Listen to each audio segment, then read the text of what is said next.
everybody, welcome back to turn number 5. Victory in the Pacific here. A game that we played by mail. I played against John Sharp, who was a very skilled player. So I made some mistakes on turn 4. Turn 5, I need to start encroaching into his areas, which I'm finding it kind of difficult to do without any air support. So my use of Marines have been very bad up till now. So hopefully I can turn that around a little bit with, I had a couple that come in, but we'll see where I can place them and what I can do with them. Anyway, let's get right on to the game. If you do like what I'm doing here, please do like and subscribe. Subscriptions really help out the channel and helps me to continue on making games and other content. So let's check out turn number 5, see what I can do.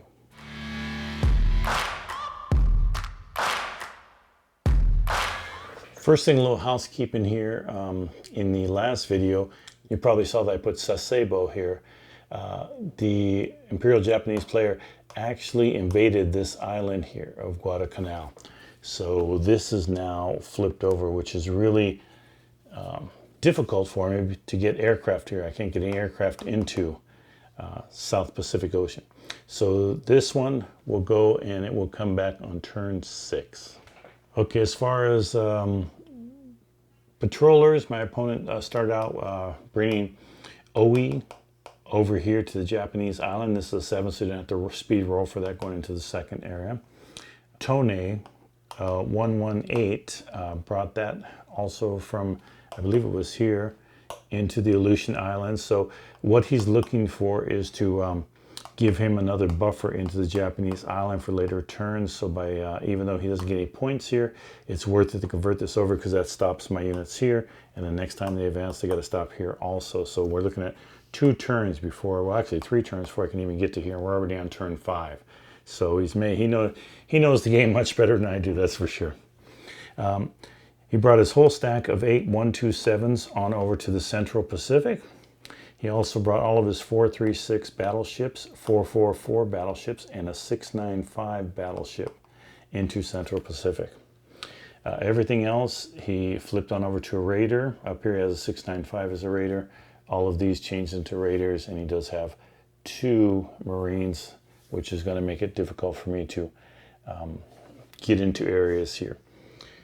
So let's see how I responded to his, well, first off, so let me show you now what happened with these as far as which ones made it. I'm not going to show the rolls, but I'll show you which ones made it into the Central Pacific as far as the speed rolls go. Okay, so in the Central Pacific, all 4 of his 436s made it. 2 of the 444s made it. 2 had to flip over to become raiders, and his 695 also made it. Now, it doesn't, he has a lot of ships here, but basically what he's trying to do here is to really maintain control of this area because this is only 1 stop into the Japanese island, so he's probably going to put a lot of ships in this area to maintain that because everything else is going to take me 3 turns to get to there. And being a novice player still, I didn't realize that at the time. So what my response is to the patrols. Okay, so up here with the British, I put 2 battleships down here in the Bay of Bengal. And then I put the Hermes right here. I brought all of my cruisers over in here, which is sort of a waste. He's just going to bring some aircraft here. It's going to make it really difficult. But I did want to get the Hermes in here. And the Hermes did not make its speed roll, so it actually became a raider, which is okay. It's the only job it has here is just to hopefully get an aircraft out of the way. I did do 2 repair on this one here, and I believe I have 12 repair points available to me. So there's 2 being done on this one here. Down in Australia, I made all 3 of these cruisers raiders.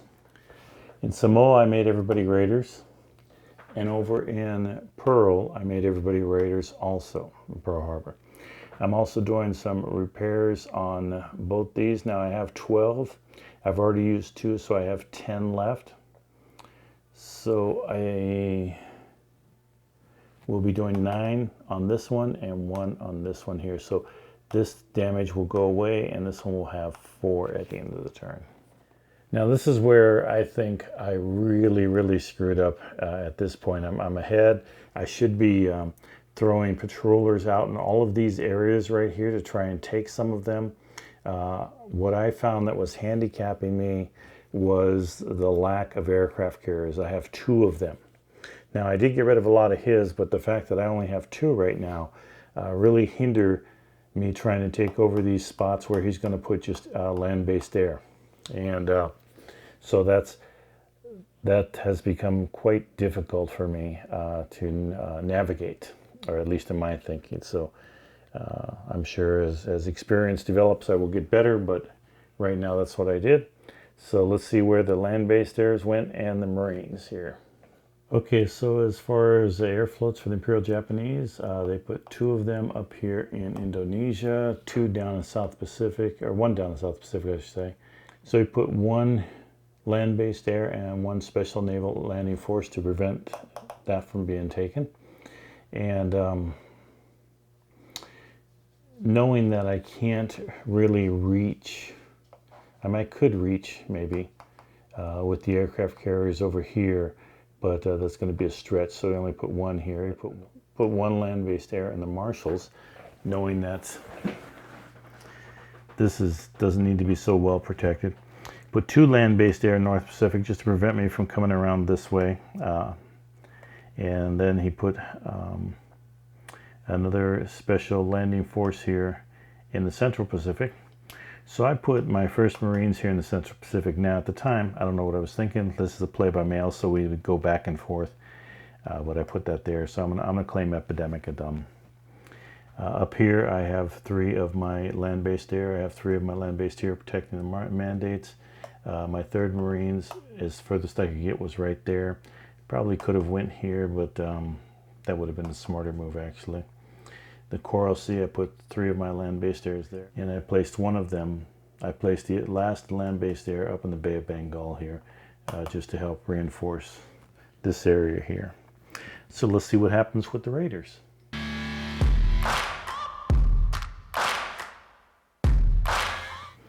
Okay, so a correction. I actually had my Marine over here in the Marshall Islands. My 1st Marine was actually in the Marshall Islands, not the Central Pacific like I showed you before. So my opponent for his Raiders, he placed a lone carrier here to help out with this land-based air, and put 2 aircraft carriers here to help with this Marine along with the land-based air.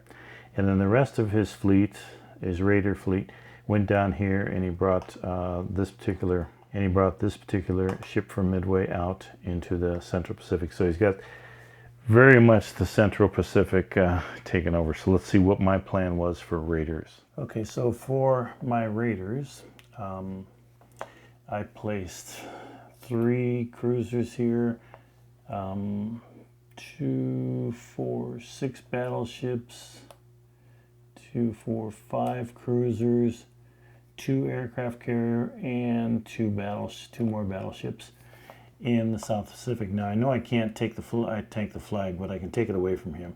And I really should have put some patrollers in the South Pacific, but I wanted to see where he was going to go, what his idea was.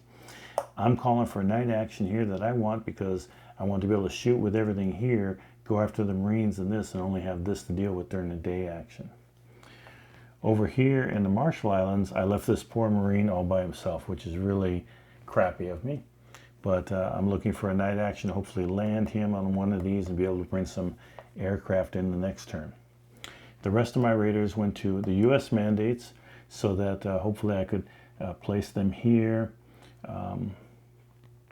And that way they'd be able to invade a little bit quicker, especially if I get this this place here. I'd probably go over to Johnson on back over to Pearl Harbor if I get an island here. So the other thing is, up here in the Indonesia, I'm looking for day action so that my aircraft carrier can take a shot at one of these planes, probably a damaged one, see if I can get rid of at least one of them. But that's about it. That was the extent of my Raiders. So let's go see what happened on day-night action and get into the first rounds of battle. All right, so our first round of battles, I actually got a night action here in South Pacific here. And then we also got a night battle here in Marshall Islands, which I'll talk about that in a minute. And then day action, which is what I wanted here. I basically just wanted a shot at these guys here. Okay, so Indonesia, both of these air floats shot at the Hermes, and they ended up sinking the Hermes. All it needed was one more hit, and I think they got three of them hit, so the Hermes was well sunk. And then on my return fire, I was actually able to do 3 damage. I took the 26th air float, and I did 3 damage to that. Now, I didn't sink either one of these, which is a shame. You know, all I needed was one more on this one. If I would have actually fired at this one, I would have sunk this one.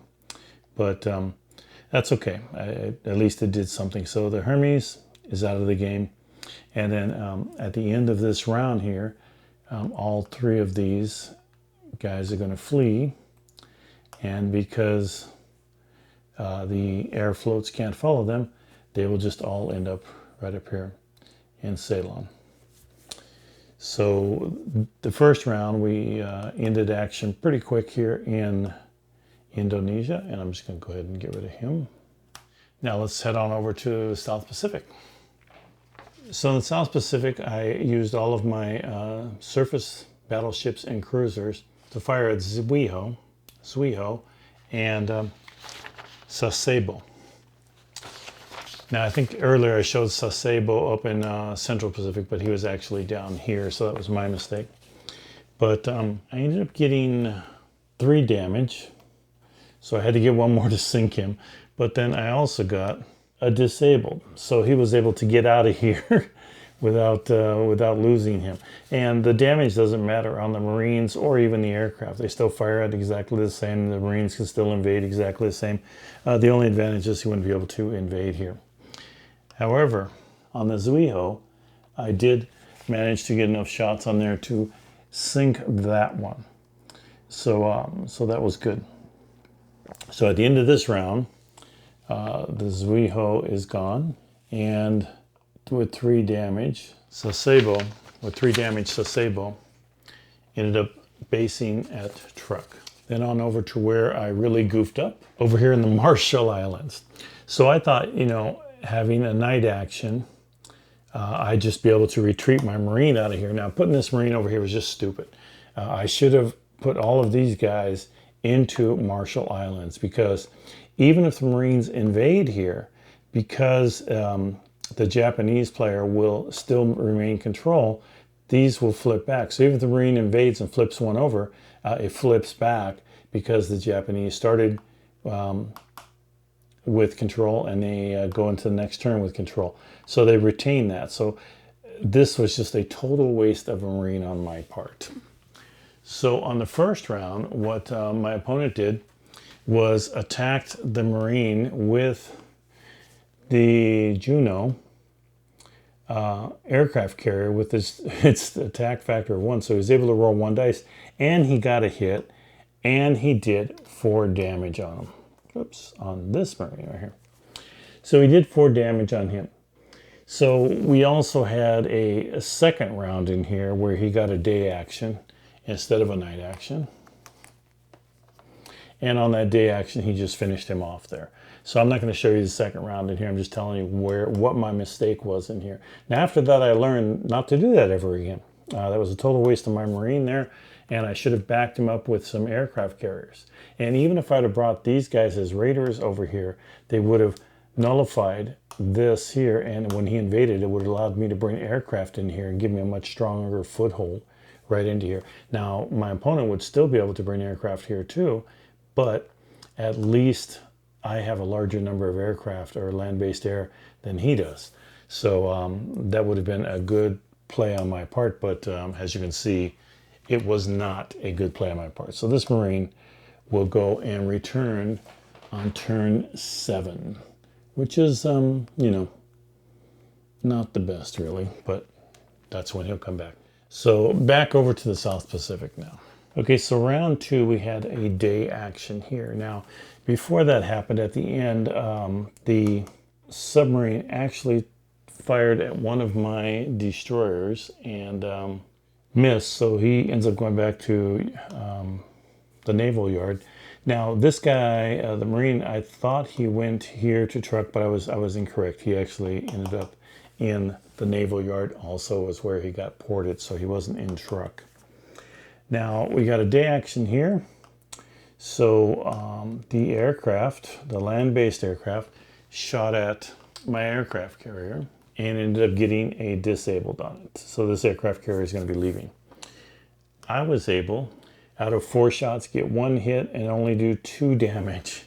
So now I'm kind of in trouble because this guy, you know, I actually hit 4 shots here, 6 shots, and I got 1 hit with 2 damage. So this aircraft carrier is now going to return to port, and he's going to stay around for a 3rd round of battle, because if he remains here, he keeps control of that and gets that points. And all I have is 2 shots left at him that I can take him out. These guys can't do anything to him. So my last hope comes on this British ship here, the Victorious, which actually I lose the next turn. So this is only in for 1 turn, I believe. And then the next turn it leaves. So I only have 2 more shots left at him to try and get him out of here to change over control of this area, or to nullify control of this area, I should say. Okay, so round 3 was also a day action. We just both agreed to that because it's the only thing that could really happen here. And just to let you know, the Saratoga actually ended up basing in Samoa. So I'll put him back over there. So that's where he ended up going to. So the Imperial Japanese gets to fire first. So the Imperial Japanese actually got 2 damage on the Vincent. So it didn't sink him, but he also got a disable. So the Vincent is leaving now. So now I'm really worried about my attack here. So of course I took my 2 shots at the land-based unit, and I ended up hitting with 3 damage, so a total of 5 damage. So the land-based air sunk. So the land-based air is leaving the board and going to come back in turn 7. And my Vincent here, that is going to head on over to the Hawaiian Islands, but then it's also going to leave on the next porting because it only is in for 1 turn. Oh, I left a night action here. Sorry about that confusion. But that concludes the battles for what we had on turn 5. Okay, so on flags and points of control, nothing much has changed outside of South Pacific. Lost control, so nobody controls South Pacific. But let's see if you can see it up here. You can't. Let me adjust. But up in the Aleutian Islands, the Imperial Japanese Navy has control. Doesn't add really anything to points. And then over here in the Indian Ocean is just neutral. So no control in Indian Ocean. So then we'll add up points of control.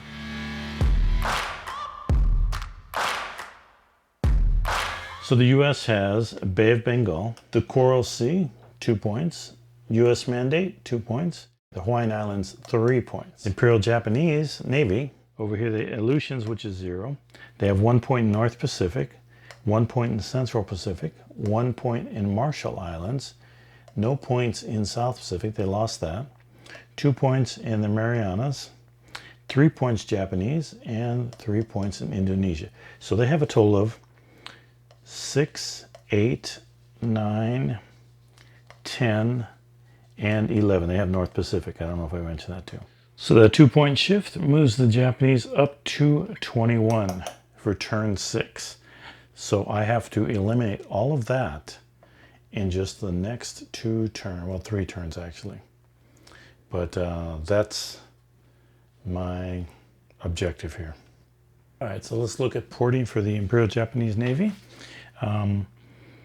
The damaged Sasebo is up here in the naval yard. Yokosuka is at Midway.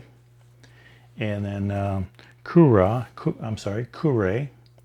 is in truck. Kure is in truck.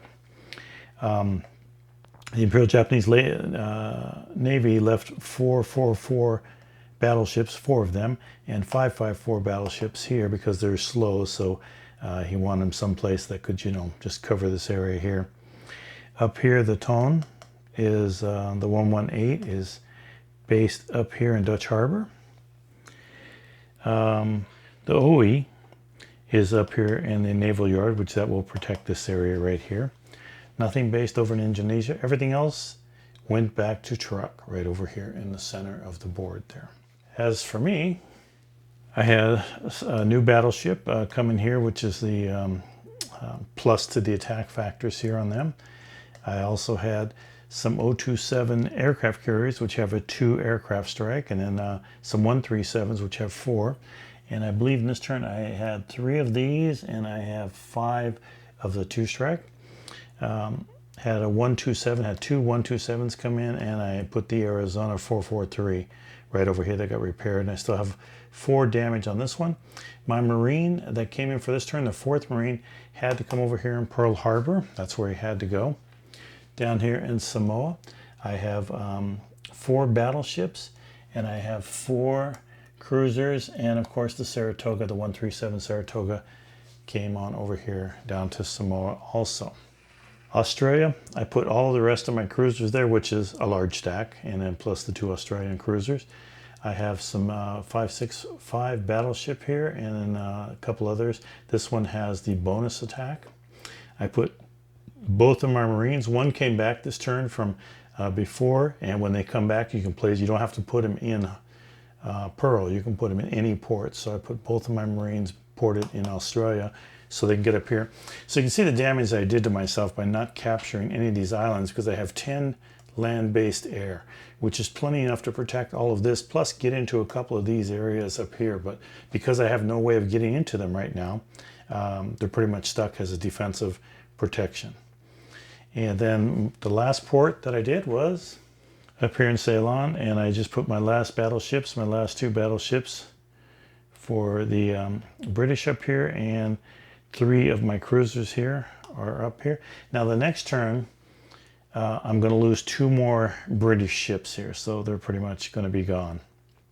So they're ported up here, and hopefully I can get something over here in Singapore or Saigon and port the British here rather than all the way over here, or what 3 that I have left here.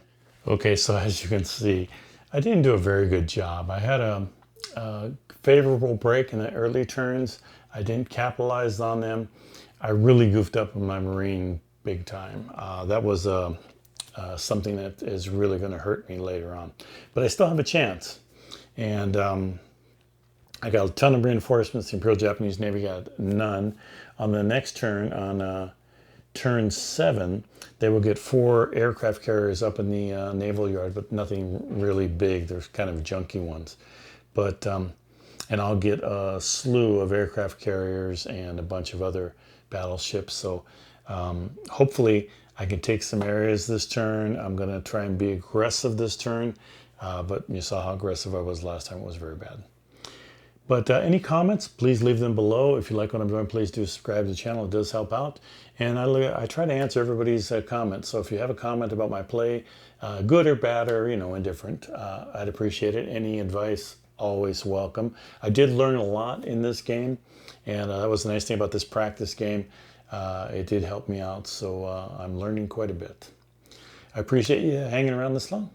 Hope to see you around, or hope to have you around, I should say. I won't see you, obviously, but I hope to have you around in the next game. Thanks for watching.